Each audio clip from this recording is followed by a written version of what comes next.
So talking time is over. It is officially go time.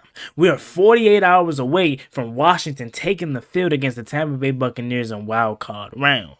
We got some great news in this preview video for you. Marshon Lattimore seems like a full go, and he said that he's ready to lock down Mike Evans. Also, we're going to talk about the Washington Commanders having four all pros this season. So without further ado, let's get straight into today's video. Before we do, make sure you guys go down below, leave a like on this video, subscribe to the channel if you are new, turn on post notifications so you get notified when I upload new videos like this to the channel. We're on the road to 9,000 subscribers, so that'd be greatly appreciated if you help me reach that goal as soon as possible. Thank you so much. Let's get straight into today's video. The way that we live is not for everybody.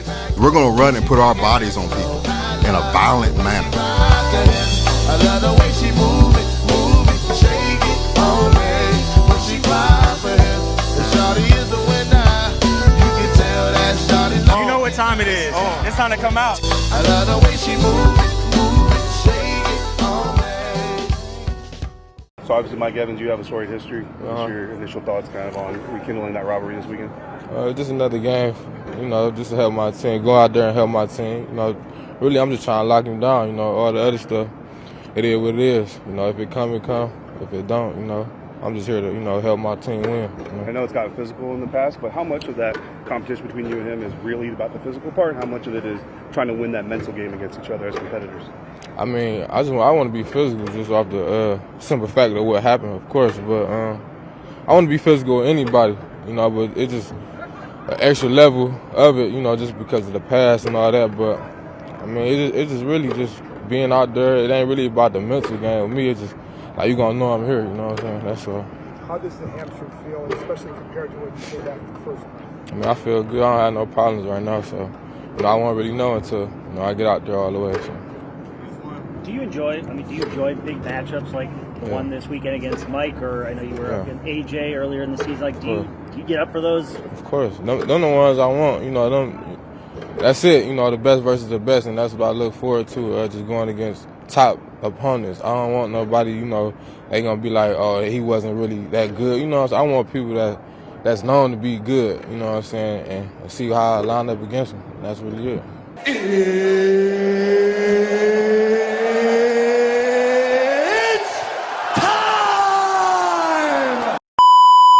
Shout out to So Ninja X for guessing correctly. It was Deron Payne. Shout out to you, my guy. Enjoy the rest of the video. So you guys heard what Marshon Lattimore said. I am super excited about this game because he makes a true difference on this defense. Now, let's put it in its proper perspective. I know everyone is hyped about Mike Evans versus Marshon Lattimore, and rightfully so. But let's not make this a them thing. And remember, this is the Washington Commanders versus the Tampa Bay Buccaneers, duking it out for a chance to go to the divisional round. Let's not lose this proper perspective. Hell yeah. Marshon Lattimore versus Mike Evans make a big part of this game, but it's not the only thing that is driving this game. Marshon Lattimore is healthy. The Washington Commanders are coming in healthy. Tyler Biadasz is back. Terry McLaurin's good. Frankie Louvu's good. We're coming into this game healthy. Austin Eckler's back. Another week under his belt. I'm super excited. Some can say this is the most and healthiest Washington has been all season long, and it couldn't have been at a best time. I'm really confident about this game. I really feel like Washington has a strong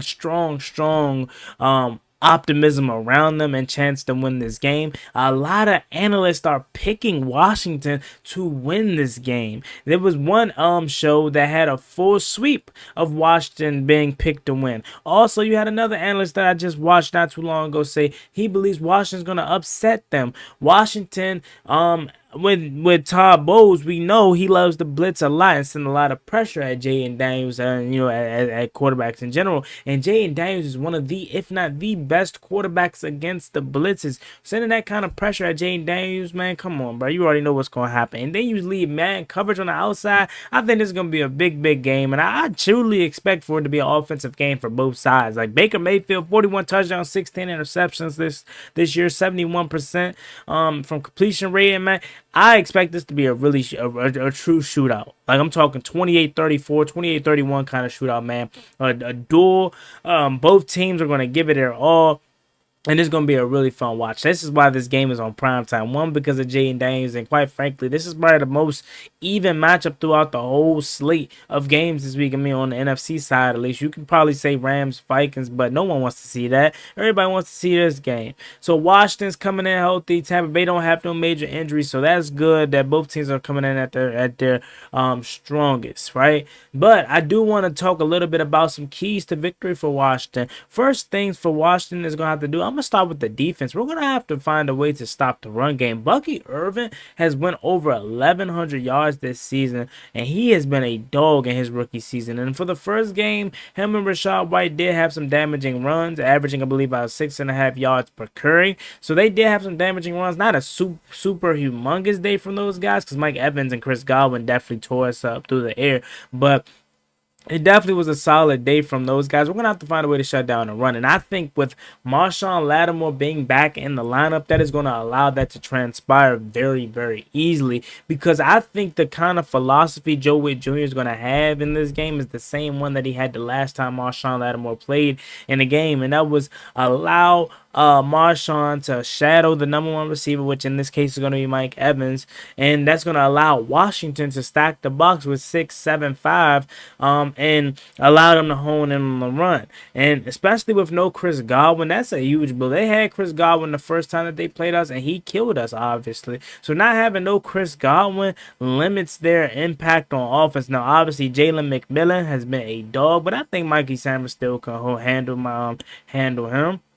So I think Washington's in a good spot defensively, but it has to start with shutting down a run, and that's a hard task for us to ask because we haven't shut down a run all season long. I mean, even guys like Rico Dowdle, no disrespect, because he's had a solid year.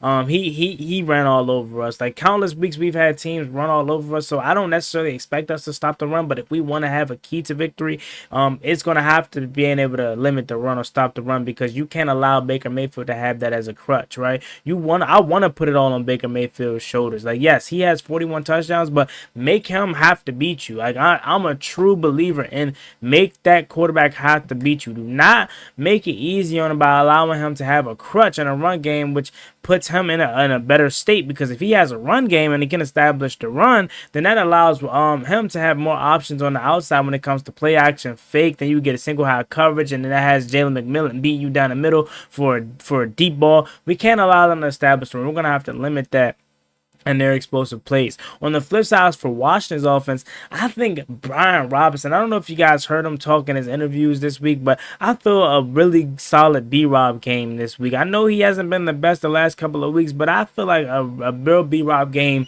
is coming, because the last time he played the Buccaneers, he was really the only other guy besides Jaden Daniels that was able to have a really solid game on the ground. So I think we can be able to knife through this defense again, even though Vita Vea and those guys don't really have it. They are one of the best inside, D-lineman tandems in the NFL when it comes to stopping a run. But if Washington wants to have an opportunity to win this game, you're going to have to find a way to establish some type of run. If you don't feel comfortable completely with B-Rob running up the middle, you're going to have to do some, you're going to get creative, man. You're going to have to do some De'Ami Browns, end arounds, Terry McLaurin end arounds, whatever you got to do to get to the boundary, man, because I think that's where you can find your success. Obviously not running knife into the middle of their defense, but running to the boundaries. I think you can do that. Then going back to the defense, obviously it's going to be Mike Evans and Marshon Lattimore, as we know. Right? Mike Evans taking him out of this game would make it living hell for you. Call yourself a loyal Washington Commanders fan? Well, I want to put that to the test. Can you name this Commanders player by their voice? We want to play our best on Sunday, so we're really excited for the challenge. We know the atmosphere is going to be unbelievable, and this is why we train so hard to have a chance to go chase the Lombardi. Leave it down below in the comments section who you think that player is, and you're going to be a shout out in the next video for Tampa Bay Buccaneers. Like, literally, I don't know really if Jalen McMillan, as good as he is, I don't know if he's able to step up and put the team on his back if Mike Evans is erased from this game. Now, again, I don't fully expect Marshon Lattimore to completely erase Mike Evans from this game. I think it's going to be a good back and forth duel, kind of like an AJ Brown and Marshon Lattimore debut game. But or last time he played. But saying that in itself, this is a guy that he knows all too well. This is a guy that he's looking forward to locking down. This is a guy that he's locked down in his past. I'm really hoping they keep the fighting off the field and they don't let it get to that point. You know what I'm saying? But it always seems like Mike Evans allows Marshon Lattimore to get in his head. Marshon Lattimore always holds him to his career lows when they play. He averaging a career low, that being Mike Evans. When he goes against Marshon Lattimore, he's always getting fined and suspended. So it's clear and obvious that Marshon Lattimore has a one-up on him. And if we can continue that this Sunday, man, that would be absolutely huge, because then again, you put all the pressure on Baker Mayfield to have to make something happen. And Baker, man, as good as he is, he leads the league in interceptions, right? So he's going to give you one or two, especially if he feels like if he feels pressed and feels like he has to make something happen. And that comes from the impact of Marshon Lattimore. Let's just say Marshon Lattimore doesn't record a stat, but he does his job by erasing Mike Evans out of this game. That's good enough, right? That is good enough. And you're going to see this Sunday why it's so impactful and why it is a must to have a shutdown corner like Lattimore on your team. He literally can erase one side of the field. And again, make K. Otten, make Jalen McMillan, make Sterling Shepard, make Baker Mayfield beat you guys. Don't make it easy allowing Mike Evans to go out for 8 catches and 82 yards and 2 touchdowns. That's just a piece of cake, man. And if you get into that kind of situation, then it could be a long day for the Commanders defense. Offensively, we're going to have to convert on third down at a higher rate. Continue what we've done in the regular season. Continue the success that we have converted in third downs. And I know it's playoff football, and I know next week isn't guaranteed, but I don't need none of that sketch DQ. I don't. You feel like you need to go for a 4th and 2 and near midfield, 4-down territory? Go for it. I've been hearing all week long from Jaden Daniels, from Bobby Wagner, and all these other guys that it's just a regular game and it's just another game. Treat it as such. Don't put it on a bigger scale. Don't make it bigger than what it has to be. Don't tuck your tail. Coach and play like it is just a regular game. Play free, play fast, okay? Don't play tight, okay? And that goes for the coaching staff as well, DQ. Again, call them, go for it on 4th down if you feel comfortable with it. You know what I'm saying?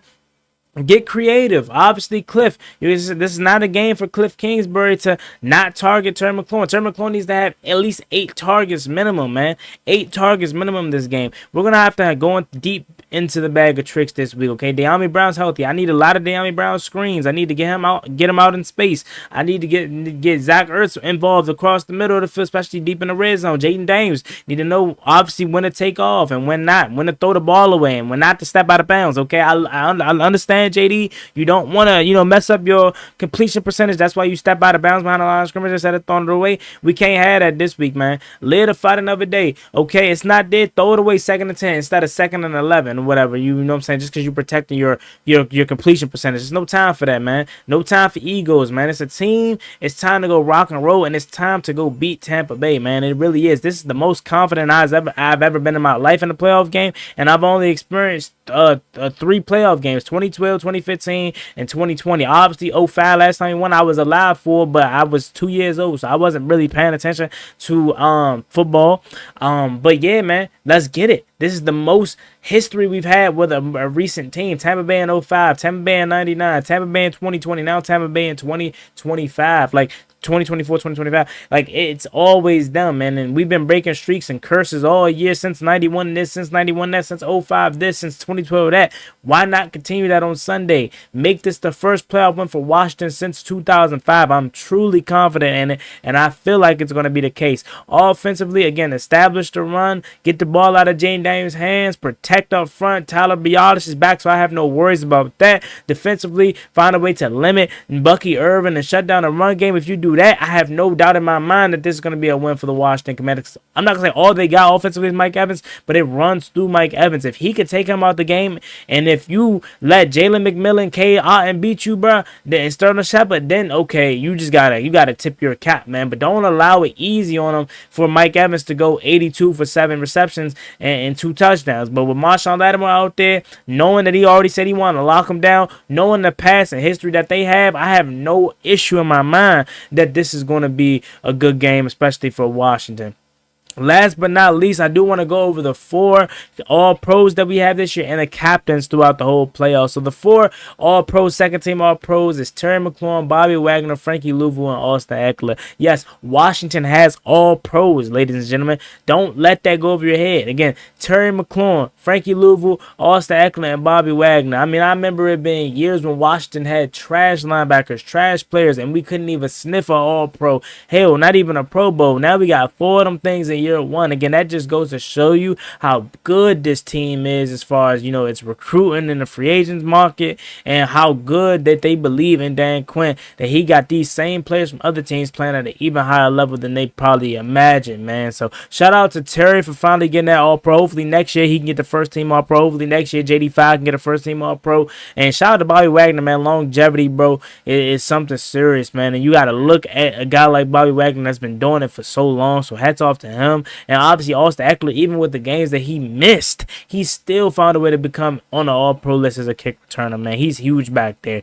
And then last but not least, the captains throughout the whole postseason. So Dan Quinn does it a little bit different in the postseason. So obviously in the regular season, as we know, they're weekly captains, but in the postseason, he is doing it as, these are your set captains for the whole postseason. And hopefully it's through the Super Bowl and we win. But these are voted on by the teammates and by the players. So the captains is Terry McLaurin, Bobby Wagner, Jay Daniels, and Jeremy Reeves.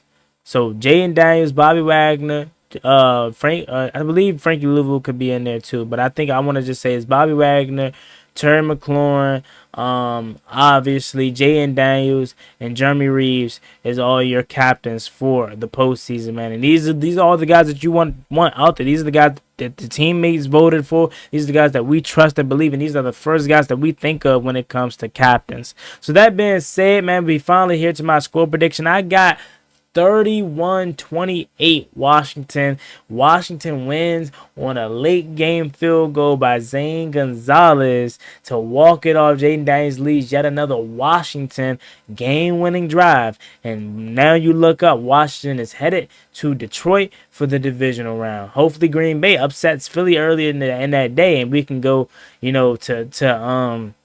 if Green Bay wins, then in that case, we will go where? If Green Bay wins, knocks out Philly, and we win, we will go, I want to say it would be probably to Minnesota, or the winner of that 4 versus 5, because then Green Bay will go to Detroit. And man, it would be great if that could happen, but only one day at a time. We're almost there. But there you have it, man. That's my preview and prediction. Marshon Lattimore saying he's going to lock down. He wants to lock down Mike Evans, and he's excited for the matchup, and the hamstring is feeling good. So 31-28 Washington win. And let me know what you guys think down below. As always, it's me, your boy Juan Gotti. Like, comment, and subscribe to the channel. I want to roll to 9,000 subscribers. Thank you so much. Y'all bless and stay safe. Be easy out there. Peace.